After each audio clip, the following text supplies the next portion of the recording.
এদিকে অবশেষে ধরা পড়লো মইপিটের বাঘ, খাঁচাবন্দি করা হলো রয়্যাল বেঙ্গল টাইগারকে।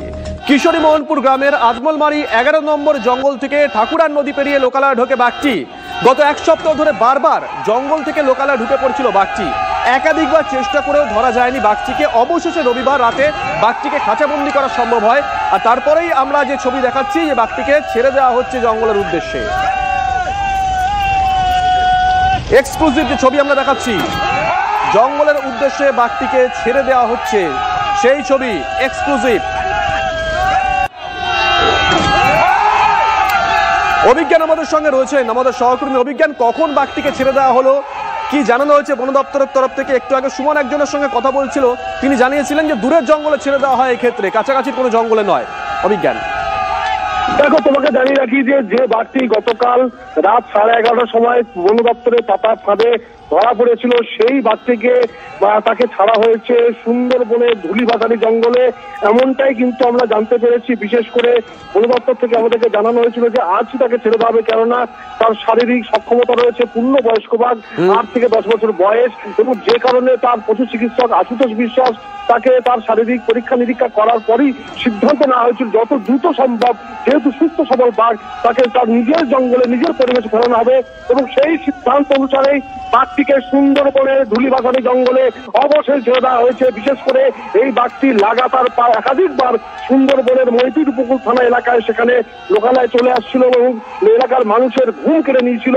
বন দপ্তর রীতিমতো নাজেহাল হয়ে গিয়েছিল বাঘটিকে বাগে আনতে, যে কারণে বাধ্য গতকাল মইপিটের গঙ্গার ওখানকার যে জেটি রয়েছে সেখানে তার খাঁচা পাতা হয়েছিল এবং সেই খাঁচাতে কিন্তু বাঘটি ধরা পড়ে যায়। এবং আজকে সকাল থেকে তার শারীরিক পরীক্ষা নিরীক্ষা করা হয়, তাকে খেতে দেওয়া হয়েছিল 5 কেজি মুরগির মাংস এবং সমস্ত মাংসই কিন্তু সে চেটেপুটে খেয়ে নিয়েছে। তাকে স্যালাইন দেওয়া হয়েছিল, গ্লুকোজ দেওয়া হয়েছিল এবং শারীরিক পরীক্ষা নিরীক্ষার পর যখন দেখা যায় সম্পূর্ণ সে সুস্থ রয়েছে, সেই জন্যেই বন দপ্তর সিদ্ধান্ত নেয় তাকে যত দ্রুত সম্ভব তাকে সুন্দরবনে নিজের পরিবেশে ছেড়ে দিতে হবে এবং সেই কাজটি কিন্তু সম্পাদন হয়েছে। আমরা আমাদের দর্শকদের সেই ছবি দেখাচ্ছি, শুধুমাত্র এক্সক্লুসিভলি আমরা আমাদের টিভি চ্যানেলে TV9 বাংলার পর্দায় দেখাচ্ছি যে সুস্থ সবল বাঘ যেভাবে একেবারে বলা যেতে পারে বোট থেকে ঝাঁপ দিয়ে একেবারে নদীর চরে সেখানে ঝাঁপ দিয়ে এবং দৌড়ে চোখের নিমেষে একেবারে ম্যানগ্রোভ জঙ্গলের মধ্যে ঢুকে গিয়েছে। ফলে তার সক্ষমতার জায়গাটা কিন্তু একেবারে পরিষ্কার এবং এই বাঘটি লাগাতার কুলতলিতে মানুষের ঘুম কেড়ে নিয়েছিল এবং যে কারণে মানুষ দুশ্চিন্তায় গত 1 সপ্তাহ ধরে তারা ঘুমোতে পারছিলেন না, তাদের সাধারণ জনজীবন তারা সেখানে তারা নির্বাহ করতে পারছিলেন না। শেষমেশ বন দপ্তর সেখানে জাল ঘিরে এবং সেখানে সেই জায়গায় খাঁচা পাতে এবং সেই খাঁচায় ধরা পড়েছিল এই বাঘটি, যাকে আজকে কিছুক্ষণ আগে সুন্দরবনে তার নিজের পরিবেশে ছেড়ে দিয়েছে। গ্রামবাসীর দাবি ছিল যে তাকে দূরবর্তী জঙ্গলে ছেড়ে দেওয়া হয় যাতে সেখান থেকে। একটু সঙ্গে থেকে জয়দীপ কুন্ডু বন্যপ্রাণ বিশেষজ্ঞ এই মুহূর্তে আমাদের সঙ্গে রয়েছেন। শুভজিৎ রয়েছি আপনার সঙ্গে স্টুডিওয়ে। জয়দীপবাবু, আমরা একটা ছবি দেখাচ্ছি, এক্সক্লুসিভ যে ছবি আমাদের কাছেই রয়েছে, যে মইপিটের যে বাঘটাকে ধরা হয়েছিল সেই বাঘটাকে তার নিজের ডেরায় ফিরিয়ে দেওয়া হচ্ছে, বন দপ্তরের তরফ থেকে ফিরিয়ে দেওয়া হচ্ছে। আমরা ওখানে গিয়ে জানতে পেরেছিলাম যে এই ক্ষেত্রে নাকি কাছাকাছির কোনো জঙ্গলে ছাড়া হয় না, যে বাঘ ঘন ঘন লোকালয়ে ঢুকে আসে, দূরের জঙ্গলে ছাড়া হয়েছে। এক্ষেত্রেও তাই বাঘটিকে একটু দূরের জঙ্গলে ছাড়া হয়েছে। এটাই কি নিয়ম, দূরের জঙ্গলে ছাড়াটা? এটাই নিয়ম, এটাই প্রোটোকল, এটাই বন দপ্তরের প্রোটোকল। তাই বলে যে যেখান থেকে ছাড়া হবে তার থেকে একটু দূরে গিয়ে কোথাও ছাড়া, যাতে যদি তার বারবার ফিরে আসার প্রবণতা থাকে সেটা যাতে আটকানো যায়। এটাই নিয়ম, এটার মধ্যে কোনো নতুন কিছু না। এইভাবেই এই ঘটনাগুলো এইভাবেই সমাধান হয়। বারবার যে লোকালয়ে বাঘ ঢুকে পড়ছে, এটা লোকালয়ে যারা থাকেন ওখানকার স্থানীয় বাসিন্দাদের জন্য চিন্তারও তো কারণ। হ্যাঁ, চিন্তার কারণ মানে এই যে নাইলন নেট ফেন্সিং, যেটা বন দপ্তর প্রতিনিয়ত এটাকে মেনটেন করে এবং সেই নাইলন নেট ফেন্সিং আছে বলেই গ্রাম এবং জঙ্গলের যে লাগোয়া যে জায়গাগুলো সেই জায়গাগুলো আলাদা করে রাখা গেছে। এখনো কিছু মানুষ নিজেদের কাজের জন্য জঙ্গলে ঢোকেন মাছ কাঁকড়া ধরতে, তারা কোনো সময় জাল কেটে দিচ্ছেন, সেখান দিয়ে বাঘ বেরিয়ে আসছে। একটু গ্রামবাসীকেও সচেতন হতে হবে। গ্রামবাসীরা যথেষ্ট করছেন, বন দপ্তরের সাথে সব রকম সহযোগিতা করছেন, কিন্তু কিছু মানুষ তো থেকেই যায়। একটা ঝুড়ির মধ্যে অনেক ফলের মধ্যে 1-2টো ফল এরকম থাকে যারা এই ধরনের কাজ করছেন। আমি আপনাদের মাধ্যমে তাদের কাছে অনুরোধ করব, আপনারা এই ধরনের কাজ করবেন না। এতে সামগ্রিকভাবে গ্রামের মানুষের এই যে অসুবিধাটা হচ্ছে সেটা সেই কারণেই হচ্ছে। জয়দীপ বাবু, আরেকটা প্রশ্ন, একদম শেষ প্রশ্ন।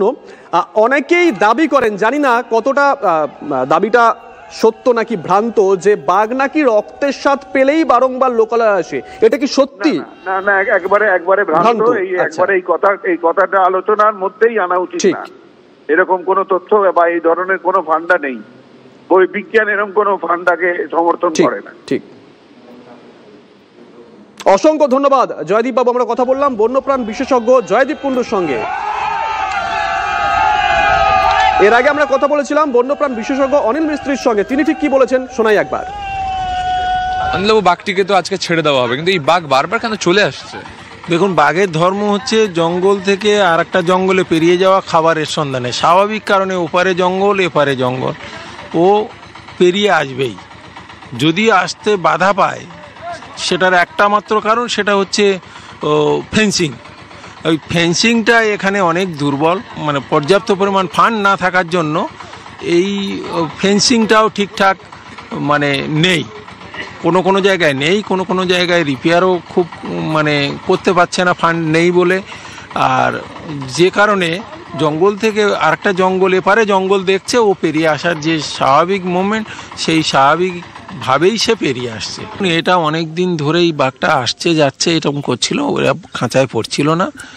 ফরেস্ট ডিপার্টমেন্টের অক্লান্ত পরিশ্রম, লাস্ট 1 মাস ধরে যে ধরনের পরিশ্রম এই কিউআর টিম বলুন, গ্রামের লোক বলুন বা ফরেস্ট ডিপার্টমেন্টের লোক বলুন, যে পরিশ্রম, সে পরিশ্রমের সুফল হচ্ছে এটা।